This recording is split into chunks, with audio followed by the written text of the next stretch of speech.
The United Nations General Assembly gathered this week in New York City, and yesterday's schedule included a heads of state summit on pandemic preparedness. That alone should cause alarm bells to go off.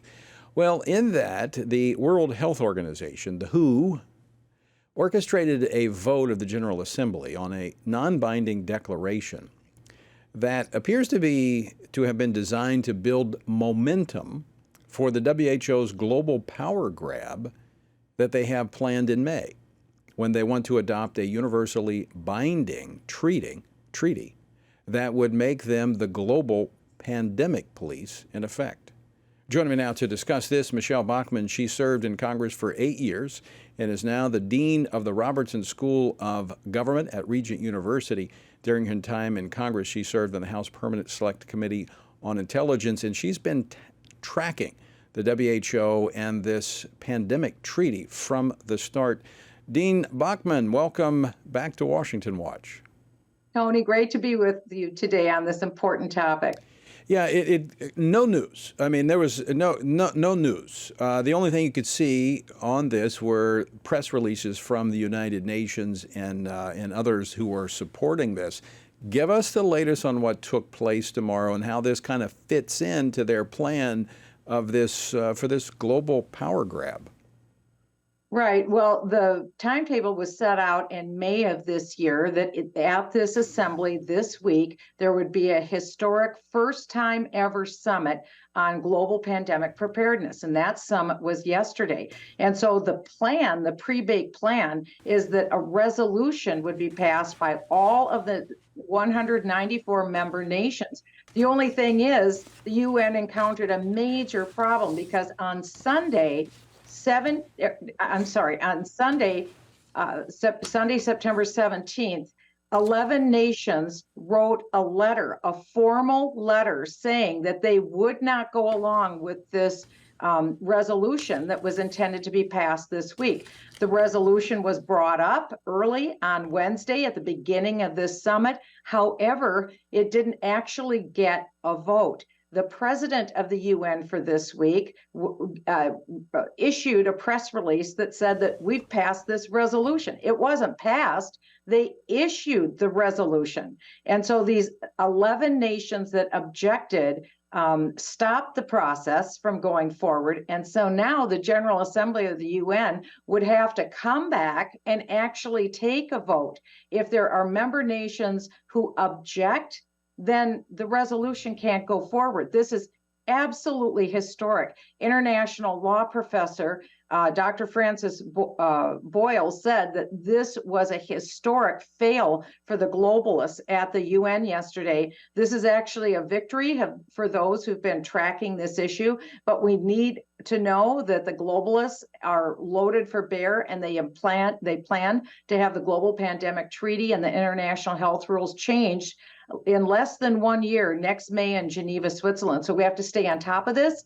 But yesterday was good news as far as I'm concerned. It's the first time we've seen nations object formally, and they objected in a written letter that was directed to the President of the United Nations. And so that's on paper, it's written, and these resolutions go into force and effect. If no one objects, they go into force and effect. But 11 nations objected. So that was a huge win, and I'm extremely grateful for what happened. But to have greater effect, they're going to have to oppose what takes place in May when they're actually voting on the treaty, will they not? Well, what they did was in writing, and that's very important. These 11 nations signed their nation's name. They're in writing. They objected. They objected in a letter, and that has a high force and effect. But again, we're going to have to see nations object to the final document that will be presented. This was just a resolution, Tony. That's right. What all this was. It was a terrible resolution. It called for handing over national sovereignty of all nations to the United Nations on a plethora of topics. So this is not something we want to do. But this was just meant to be a PR win. And the UN didn't get the PR win. they've made this process very complicated in terms of the multiple, meetings and pronouncements, and it's very difficult for people to track because there's really two things moving here at one time.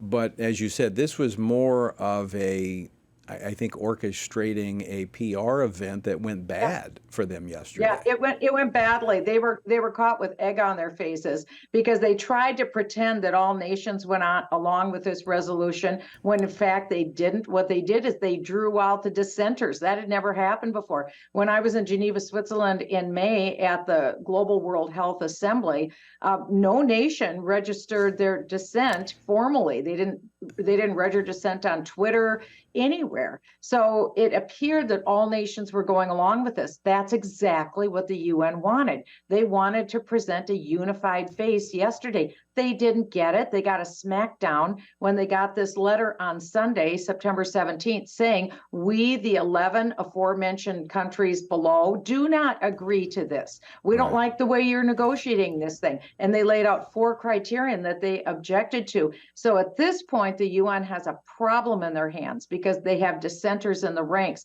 This is good. Now I invite more nations to wake up. I invite our congressmen, our United States senators to wake up. We now have paper, we have words on paper that tell us what the Biden administration is pushing. And they're pushing nothing less than transferring national decision-making authority, national sovereignty over healthcare decisions and more away from the United States, away from the Congress, quite frankly, away from President Biden, quite frankly, and handing it over to the United Nations. It doesn't get bigger than this. So people need to call their representatives. They need to call their United States senators and say, wake up, look at what's happening at the United Nations. We don't want what President Biden is pushing. We don't want to give up national sovereignty over declaring a national emergency over pandemics to the UN. That'd be the worst thing that we could possibly do. So people need to act now. This is really unprecedented in even the United Nations. They've never, they've basically been an advisory body that has, gotten in the way. But this would literally give them the power to declare a global emergency based upon a pandemic. And what they've done along the way, and you've been tracking this, is they've rolled everything into it. They added reproductive health care, climate. Any number of things could trigger what they call a global crisis, giving them the power to tell member states what to do. Well, you're right, Tony, because it's a bait and switch like the UN usually does. But what they're saying is, this is all about giving us power to have power over the pandemics. Well, that would be worse than bad enough because the WHO was wrong at every turn on the last pandemic. Why would we give them more power? But it's worse than that. It's exactly what you said. It would include if they don't like the way a country is dealing with LGBT issues or abortion or poverty or climate change, they could weigh in. But it's even worse than that. They included more population control, what they call One Health. If they think that maybe a snail darter isn't being treated right, then they could declare power over that nation. In other words, Tony, this document is trying to pretend that it's dealing with the pandemics. It's actually a subterfuge for global government. So people have got to wake up. Congress has got to wake up. This will create, for the first time in history, global government, real power at the UN. And we've got to oppose it. And we've got to oppose it quickly. We can't wait till May. We've got to oppose it now. This is like right out of Revelation. Yes, that's right. It is. It is. God has told us what was coming. We are living in the last days, and we have an opportunity to oppose this. So we've got to melt the phone lines in Washington, D.C. now. Yeah. All right. We're on it. Michele Bachmann, always great to see you. Thanks for joining us. Thank you, Tony. Bye-bye.